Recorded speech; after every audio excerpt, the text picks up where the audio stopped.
remarks and take over the program. Welcome, ma'am.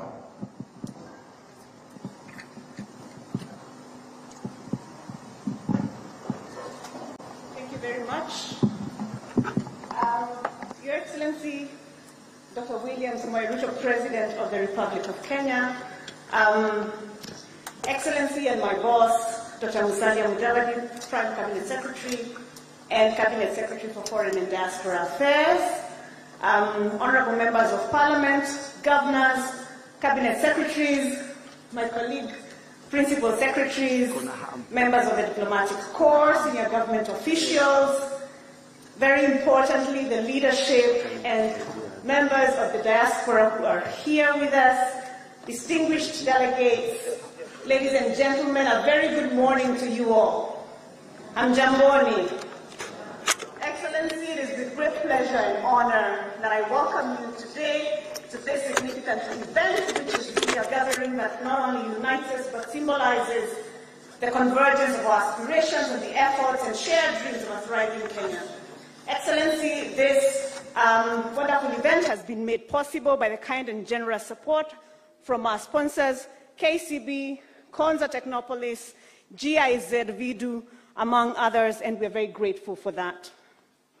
So in today's conversation, we're hoping to have a reflective moment where we think about where the State Department for Diaspora Affairs and our diaspora has come from, where we have gone, and what the future looks like. Your Excellency, it's exactly 12 months and 9 days ago since you gave us the authority by establishing the State Department for Diaspora Affairs to do this important work. This opportunity, sir, envisions a future where the diaspora's impact is not only financial, but most importantly, transformative.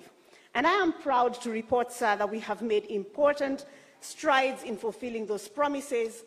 As far as protection of the rights and welfare of the diaspora, Excellency, together with other state agencies, we've been able to evacuate 1,350 Kenyans from distress situations, in human trafficking, in conflict, medical evacuations, and so on. And sir, just to mention that in some of these places where we've had conflicts, Kenya has been the first country to get its citizens home during these conflicts.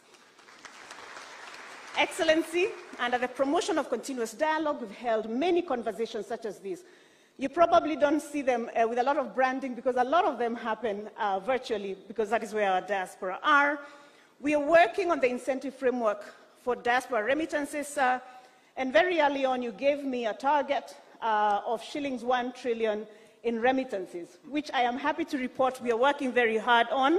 We have seen a 14.1% increase in our remittances in this year, and we expect to close in a strong position. Excellency, some of the things we've been able to do working with the CBK and others have been to launch, for example, the DAO CSD that now allows diasporians to buy treasury bills and bonds from an app or from a web platform. Excellency, as you're aware, you also gave us the very hard task of finding diaspora jobs for Kenyans, and together with the State Department for Labor and Skills and Social Protection and Skills and the entire ministry and other players, sir, we have embarked on the Global Labor Market Strategy. And sir, to thank you for creating the Diaspora Placement Agency that now targets our ability to really take up the fruit of our bilateral labor agreements and be able to find opportunities for Kenyans abroad. Excellency, as I conclude, and now that we have in this year, Your Excellency, stabilized the consular situation, we've been able to deal to a large extent to the crisis that we had in the Middle East among Kenyan labor. We've been able to deal with consular issues. Excellency, a year ago today, you gave me the task and you said, I don't want Kenyans to travel far and wide to be able to get their passports and IDs.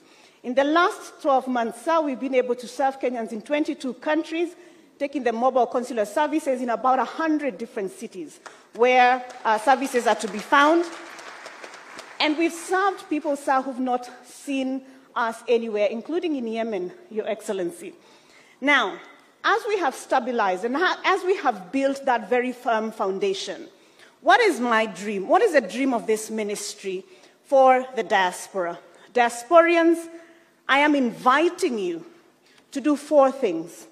I am inviting you to invest back home. And this is what we are going to be speaking about today. I am inviting you to join us in the skills and technology transfer work that is critical, that we must do. What will you bring us from the places that you live and work and from all of the technologies and things that you've learned? We want you to partner with us to open up trade routes for Kenyan products and Kenyan services wherever you live. And finally, we want you to work hard to help us find opportunities for Kenyans abroad for jobs where you live and work. And on behalf of the State Department and the government, then we commit to work tirelessly and hard to ensure that all Kenyans abroad continue to be protected, to be engaged, to be empowered for our collective responsibility. Asanteni sana, merci beaucoup, vielen Dank, and all of the other languages that you speak when you are in your other homes. And thank you so much. Now, Your Excellency, this morning I would like to invite the Prime Cabinet Secretary to give some remarks. We've had a bit of a change in the program, sir. We can have the PCS give some quick remarks. We can have COG give some quick remarks. And then after that, sir, we've had some changes, and delegates, we've had some changes where the President has asked both to speak and to be a panelist in the first panel. So we are really looking forward to hearing that. Excellency Governor, karibu sana, asante. Thank you. Your Excellency, Honorable William Samoei Ruto, the President of the Republic of Kenya, Commander-in-Chief of the Defense Forces, Your Excellency, Dr. Musalia Mudavadi, the Prime Cabinet Secretary, Excellency Governors and Deputy Governors, Cabinet Secretaries, Chairs, Members and CEOs of Constitutional Commissions and Independent Offices, Principal Secretaries, Heads of Mission and Development Partners, Captains of Industry, the private sector, civil society and the media, our brothers and sisters from the diaspora, national and county government officials, distinguished participants, ladies and gentlemen, good morning.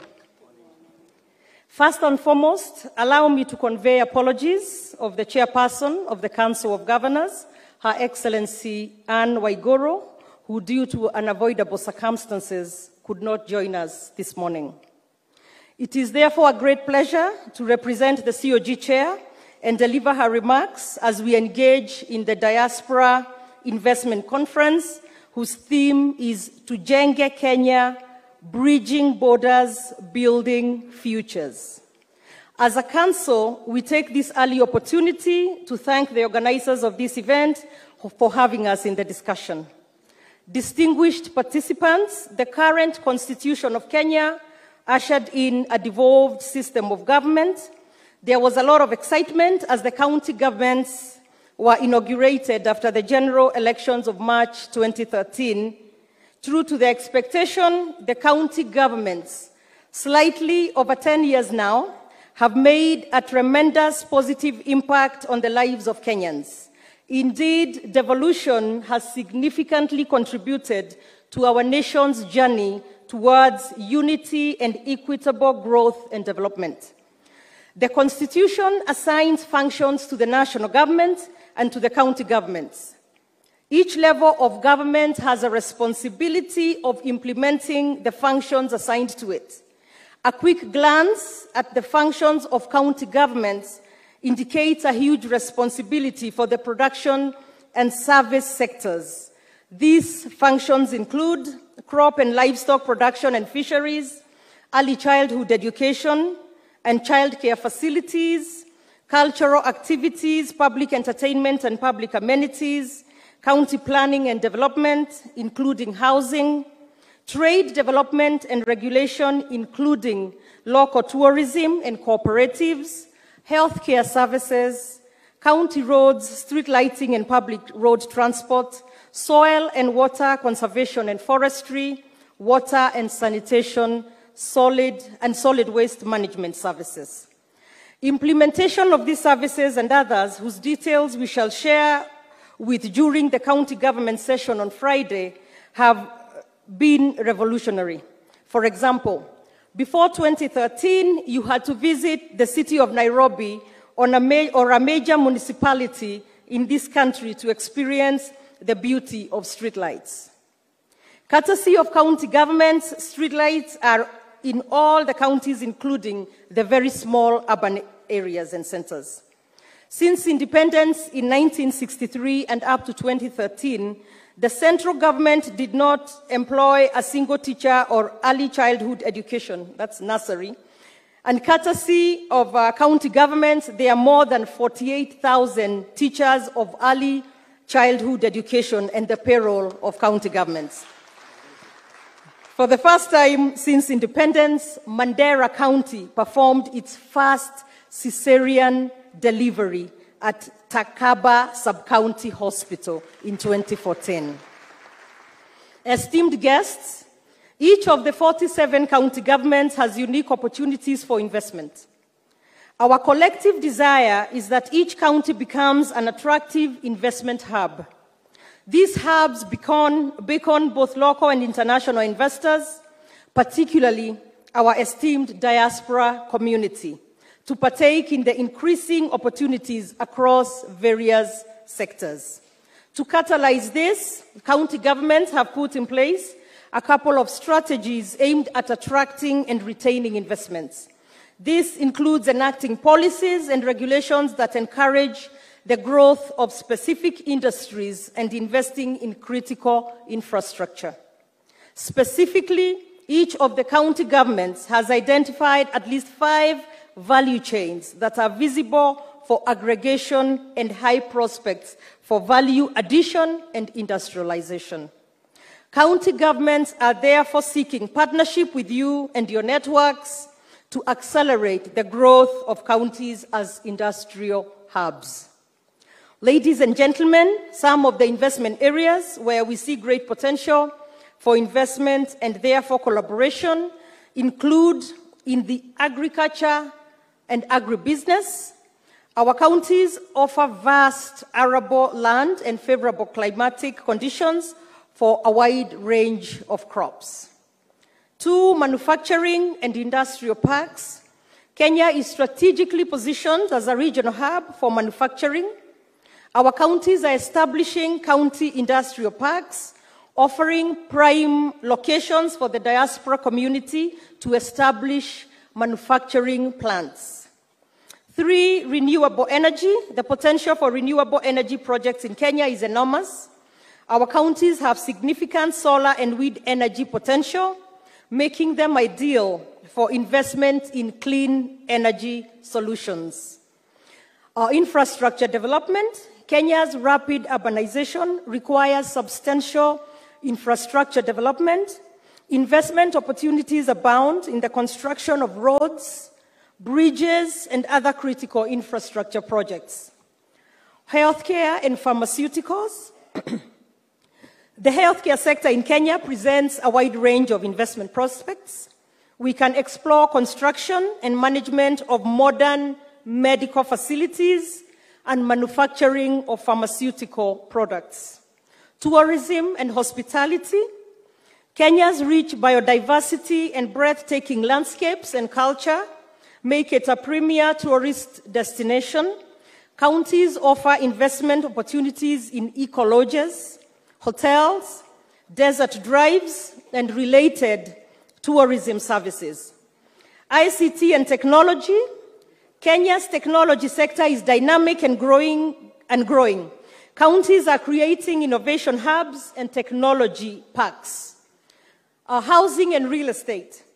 The increasing urban population creates a significant demand for housing and real estate. Collaborations in affordable housing and related infrastructure projects are ripe for investment.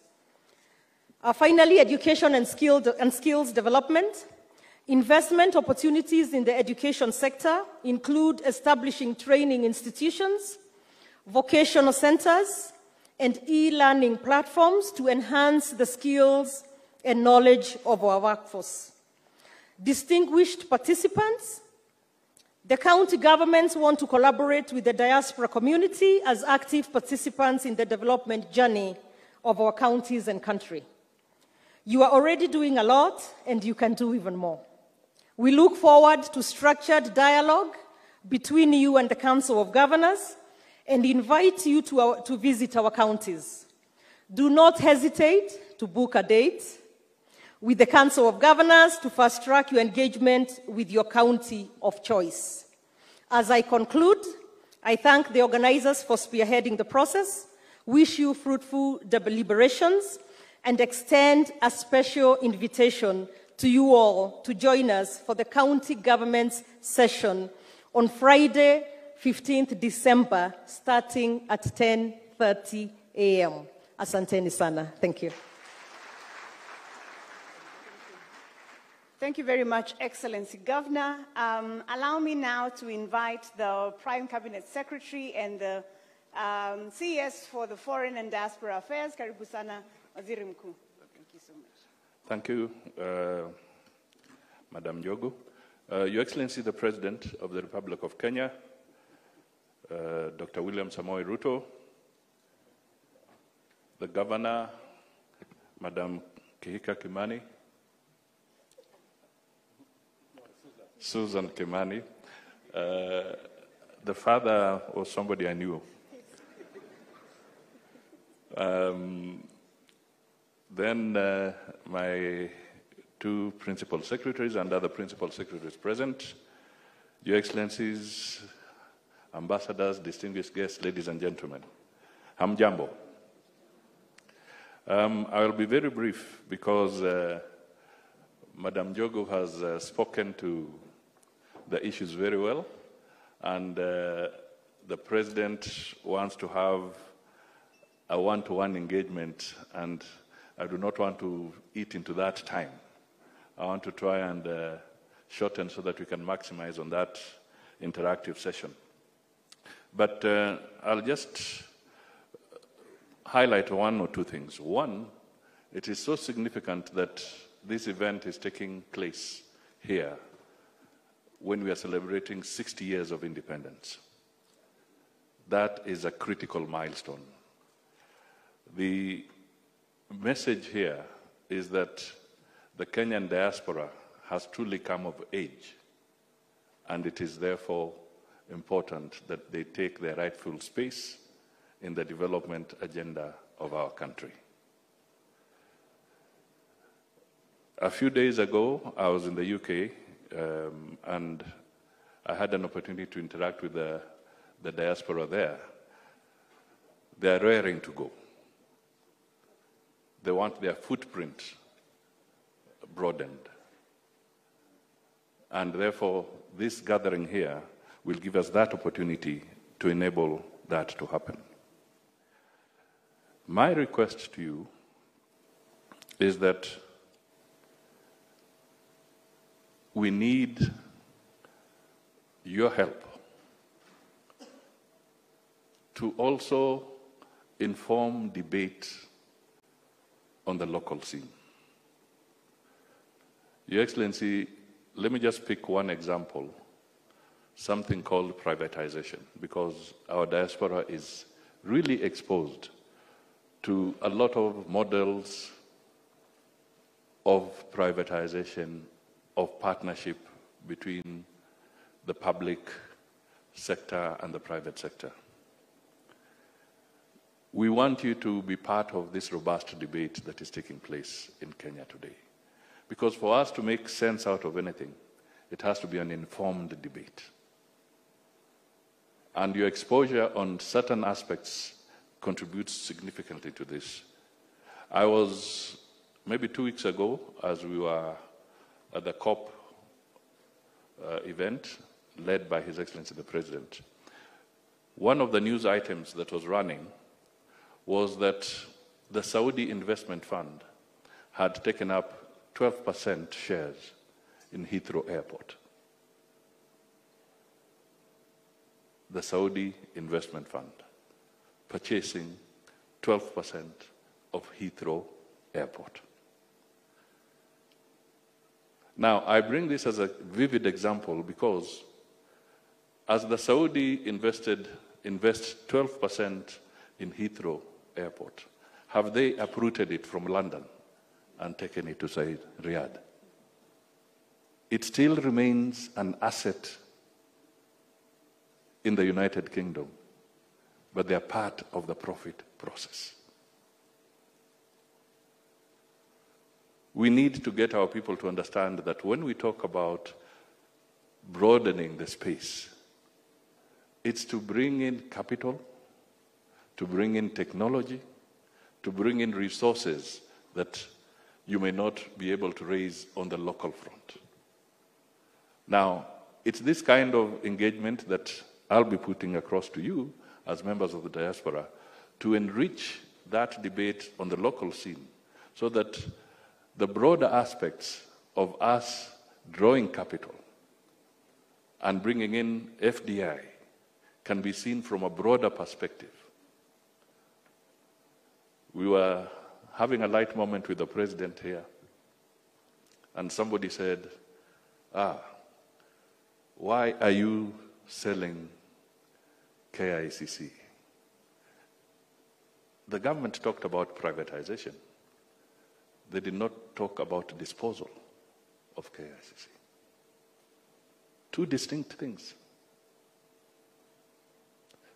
What would be wrong if part of the diaspora fund was to become a fund that invests, the Kenyan diaspora fund becomes part of the partnership in actually commercializing the KICC operations, but it is also an investment that benefits you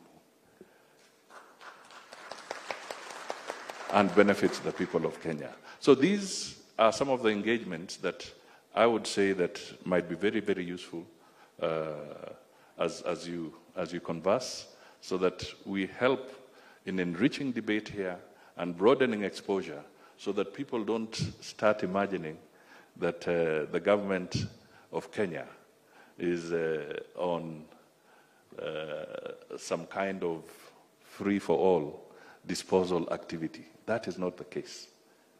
Now, and therefore, as we talk about the other investment opportunities along, please think about these issues and figure out how you can perhaps help us in making sure that the understanding is deeper, better, broader, and therefore we can move faster. With these few remarks, it is now my honor and duty to invite His Excellency the President of the Republic of Kenya, Dr. William Samoei Ruto, to address us. Thank you. Thank you. Thank you very much, PCS. Please, let's take our seats. Asanteni sana.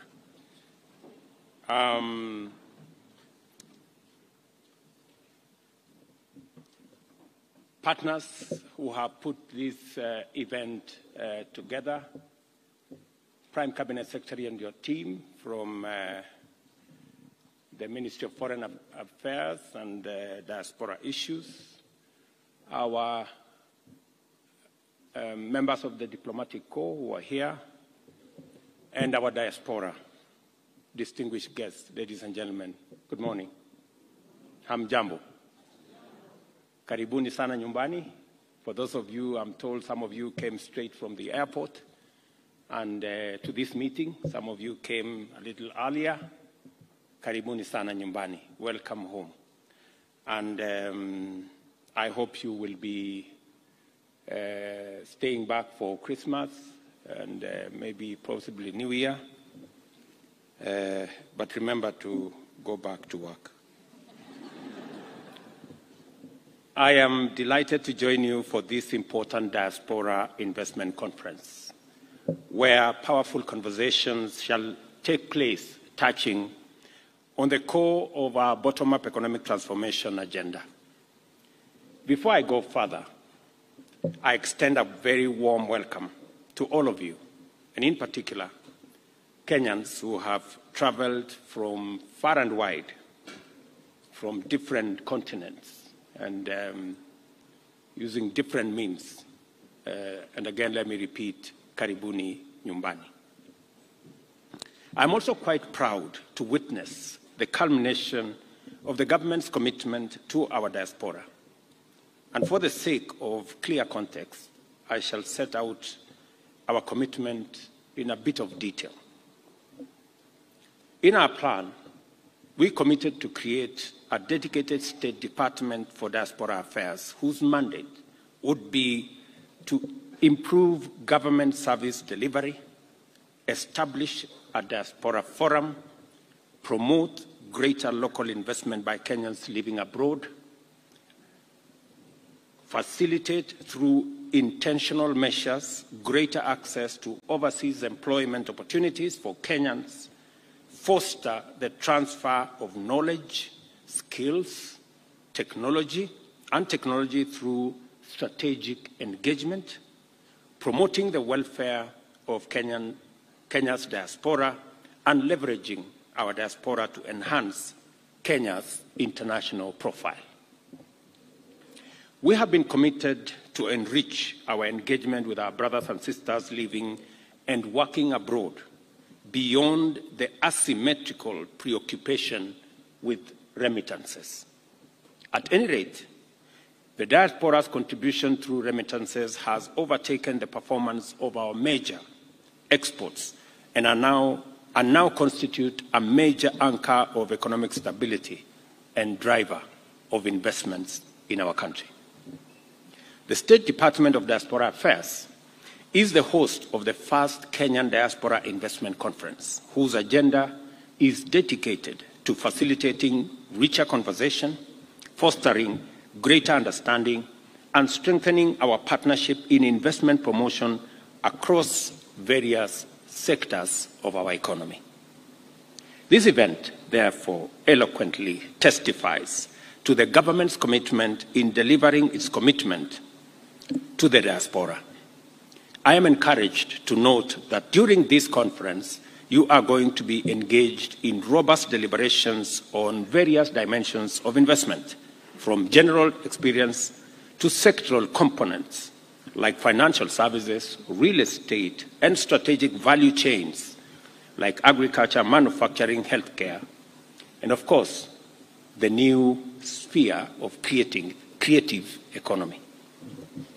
I am glad to note further that this conference promises to facilitate rewarding engagements on such specialized investment areas as public-private partnerships, the fintech and startup ecosystems, and that the Kenya investment environment, which has now significantly upgraded its attractiveness proposition, as well as aspects of social welfare and social protection relevant to both you living in the diaspora and to your families living here in Kenya.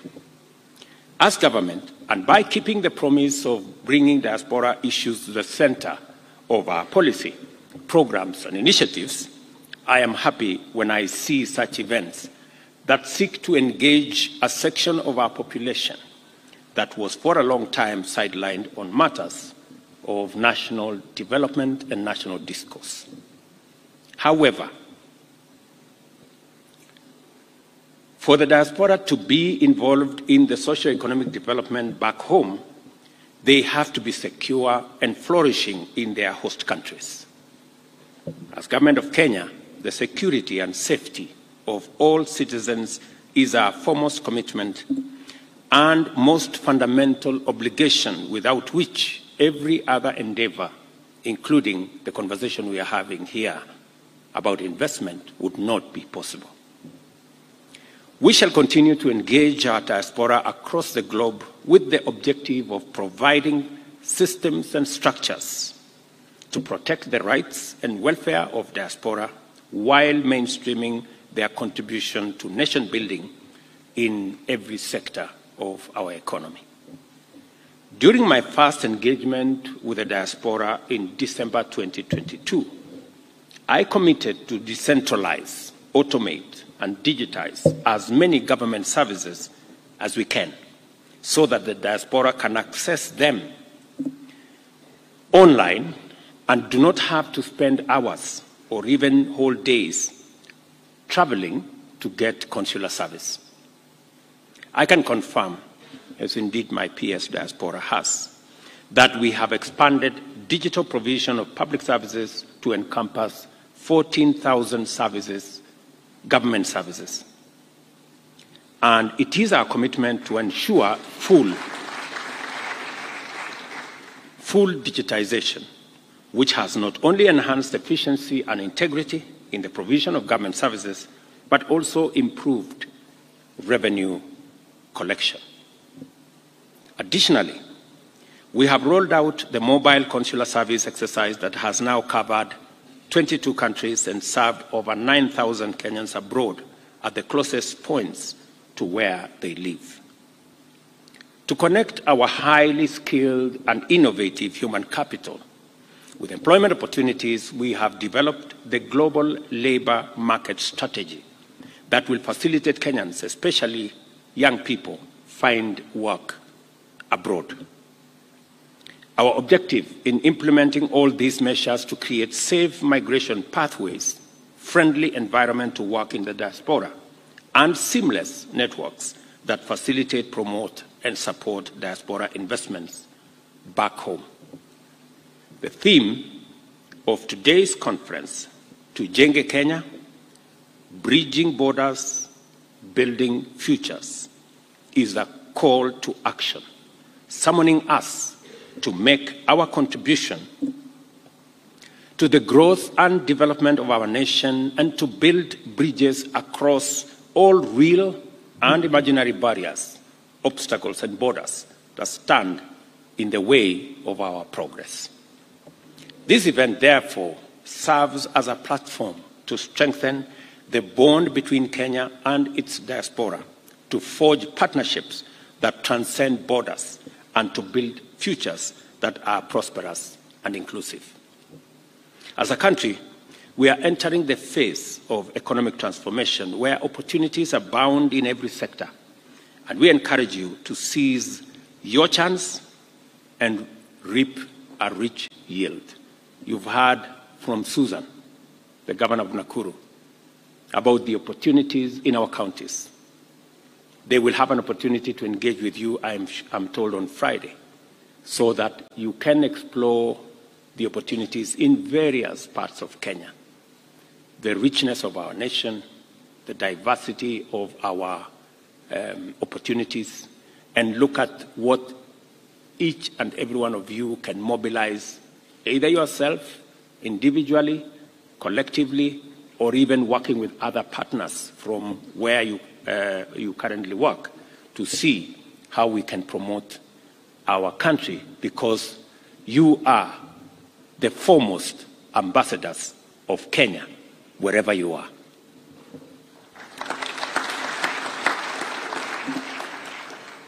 I recognize, appreciate, and commend the Kenyan diaspora for its role in decolonizing, democratizing, and globalizing our economy. I encourage you to leave this conference with a strong resolve to do more and earn more from the opportunities that continue to unfold as we undertake the bottom-up transformation of our economy. Let us embark on this journey to build a nation that thrives on the collective efforts of its people, both at home and abroad.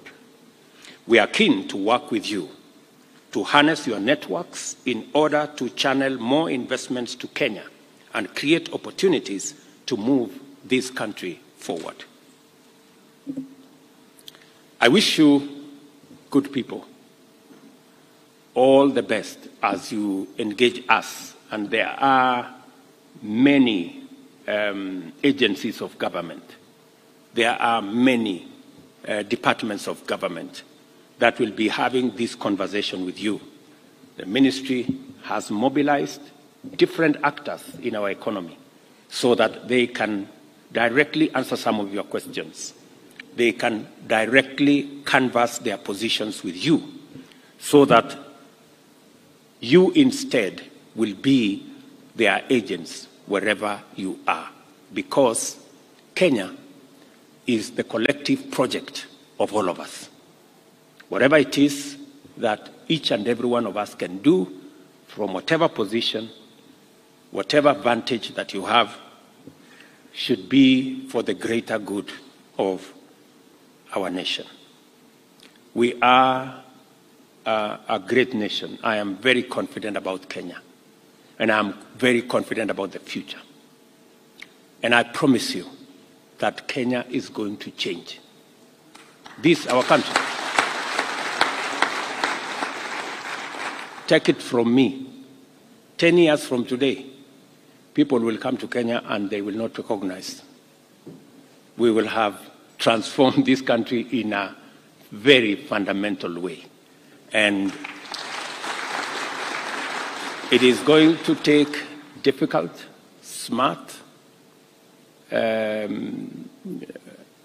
decisions, and I promise you we are very well underway in making sure that we change our country. We have always, I promise you, all leaders in Kenya, they know what should be done. Everybody knows what should be done. But it never gets done. So this time around, we are going to be intentional. We are going to be deliberate because we must do it. Yeah, we must do it. Let me give you an example. All of us, in the two main formations, we had identified housing as a very important program that will do 4 things for us. Number one, it will make sure that millions of Kenyans who live in indignity, 7 million Kenyans, good people, live in slums in your country. Informal settlements, greatest indignity, no water, no road, no electricity, no toilet, you know. We have 1,410 slums in Kenya. It's not just Kibera. You know, whenever we talk about slums, people think it is Mukuru and Kibera and a few places. 1,410 countrywide. So we need to liberate our people from the indignity of living in slums, number one. Number two, we need to get Kenyans to own a home. And for them to do that, we have to have social housing, we have to have affordable housing. We have now reduced, we now will have a unit that will cost 400,000 with a tenant purchase of 3,000 shillings a month. And finally, a Kenyan will own a house. You know, we've made it look like owning a house is the privilege of the people who have means. We must make it, owning a house is a right for every citizen who lives in our country. Number three, it is our opportunity to grow jobs. In just the last 8 months, we now have 120,000 Kenyans working in our housing program. In factories that manufacture cement, factories that manufacture steel, transporters of all the construction equipment, manufacturers of construction products, engineers, architects, plumbers, technicians, electricians, including laborers. That's a whole ecosystem of people working. These are people who would otherwise be jobless today.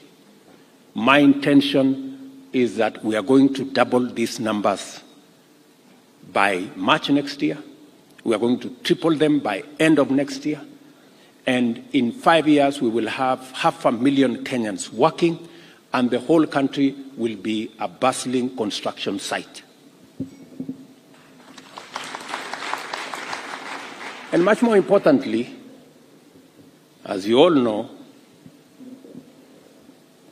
the amount of land fragmentation that is going on in Kenya is alarming. We have whole counties like Vihiga and Kisii that if we don't do something about it, shortly they will become rural slums. We need to reverse land fragmentation. And housing is the tool we have to reverse fragmentation and to give us an opportunity to save the land that we have for production of food and production of other items so that we can drive our food security initiatives, but also provide settlements and housing for our people. And finally, we will stimulate the whole ecosystem of manufacturing of construction products. Recently, I was giving a check of 140 million shillings to, you know, those fellows on Ngong Road. You know those fellows there making furniture there on Ngong Road. Those fellows nowadays are entrepreneurs. You know, wale watu mnaona tu ni watu jua kali. Siku hizi wako noma sana. You know, they are doing for us doors, they are doing for us windows. They are now a company for a housing plan. So this beautiful project was in the manifesto of Kenya Kwanza. The same housing project, complete with percentages of the levy, was also in the Azimio manifesto. But when it came to implementation, my friends, that is where the devil lives. Nobody wanted it implemented. Because we all want to talk about it. It is good. You know, we go tell the people, we are going to do this, we are going to do this. When hardly people mean it. I am telling you, this time round, I am implementing it.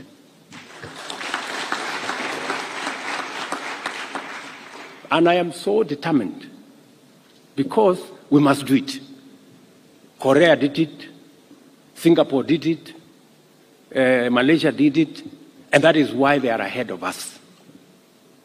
We know what we must do, but we cannot gather the courage to do it. But this time round, whatever it takes, we are going to implement it. We will also give you guys a chance. You don't have now to harass yourself, or you are looking for cement, I don't know, you are looking for steel, I don't know, you are looking for stones to go and build a house. Just log into Boma Yangu. I think it is 832 was Boma Yangu. Hinga will come and brief you, my PS for housing. You will choose for yourself the house you want. It is the responsibility of the government of Kenya to deliver that house to you. Kazi yako ni kulipa tu whatever it is that you need. You don't need to know me, you don't need to know Hinga, you don't need your relative, you don't need your friends, because you know what they do in most cases. So we will save you the trouble. So this, I've just given you an example of why we must change Kenya. Yeah? And I promise you that we're going to move this country in the right direction. We will make the difficult decisions, we will make the smart decisions, because we owe no less to the people we told that this was going to happen.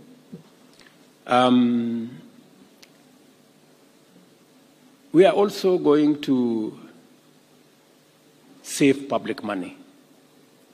We are spending billions of shillings sustaining companies. We have 350 public companies, public entities, yeah, that just take money from the budget. We're supporting them. Billions of shillings. Some of them you ask, what is this one doing? Nobody can tell you what the hell it is doing. But we are putting in 100 million, 200 million, 500 million every year. So some of those things, we are going to make a decision. And by the way, very interesting. A report was already done. A whole report saying these companies, about 150, should be removed.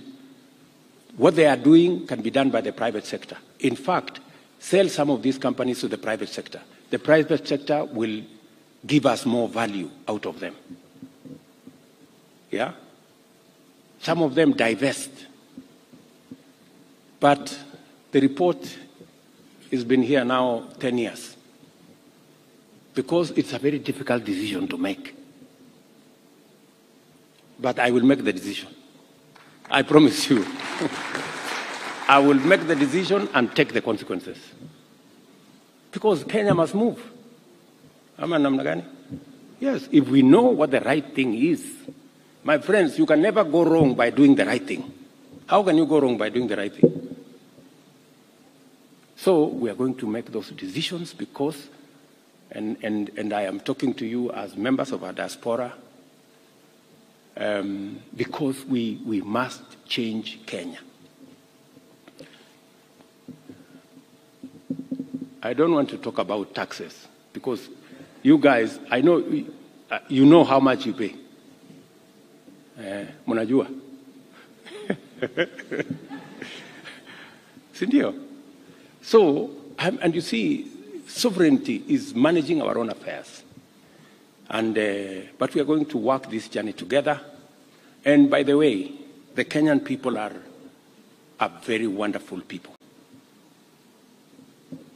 They can see logic, they can see sense where there is sense. When somebody tried to say we should get rid of the housing fund, many people stepped forward and said, look, for the first time, we have jobs. For the first time, we can feed our families. For the first time, we have an opportunity to own a house, an opportunity we have never had. Because the cheapest house in town was like 2-3 million. We have now brought it from 2-3 million to 500,000. That is the difference we are making. Democratizing the owning of homes. So you're going to have a great investment conference.